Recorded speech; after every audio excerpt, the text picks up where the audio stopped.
Power play mega এক্সামে তুমি যদি প্রথম হতে পারো তাহলে পাবে একটি ম্যাকবুক, যদি তুমি দ্বিতীয় হতে পারো তাহলে পাবে আইফোন, যদি তৃতীয় হতে পারো তাহলে পাবে একটি আইপ্যাড, যদি তুমি চতুর্থ হও তাহলে পাবে অ্যাপল ওয়াচ এবং যদি পঞ্চম হও তাহলে পাবে এয়ারপডস। এছাড়াও ষষ্ঠ থেকে দশম এই স্থানগুলো যারা অধিকার করবে তারা প্রত্যেকে পাবে বিভিন্ন ধরনের গ্যাজেট।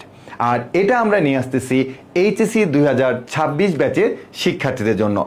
এই এক্সামে তুমি যদি অংশগ্রহণ করতে চাও তাহলে প্রথমেই তোমাকে এইচএসসি 2026 যে টার্গেট এ প্লাস ফ্রি কোর্সটা আছে 0 টাকা দিয়ে তোমাকে এনরোল করতে হবে। সেখানে তুমি যে রেজিস্ট্রেশন নাম্বারটি পাবে সেই রেজিস্ট্রেশন নাম্বার দিয়ে তোমাকে এক্সাম দিতে হবে। এখন তুমি যদি বলো ভাইয়া এক্সাম দিলে গিফট, আমার তো এক্সাম দিতে মন চাচ্ছে না, তাহলে তোমার জন্য একটি অফার আছে। আমাদের এই টার্গেট এ প্লাস ফ্রি কোর্সটি যারা 0 টাকা দিয়ে এনরোল করবে সেই শিক্ষার্থীদেরকে নিয়ে আমরা একটা লটারি করব। সেই লটারির মধ্যে যারা টপ 10-এ থাকবে তাদের জন্য থাকবে বিভিন্ন ধরনের গ্যাজেট। সো বুঝতেই পারতেছো এইচএসসি 2026 ব্যাচের শিক্ষার্থীদের জন্য আমরা অনেক বড় একটা সুযোগ নিয়ে এসেছি। তাই আর দেরি না করে কমেন্টে থাকা লিঙ্ক থেকে এখনই টার্গেট এ প্লাস ফ্রি কোর্সটি 0 টাকা দিয়ে এনরোল করে ফেলো।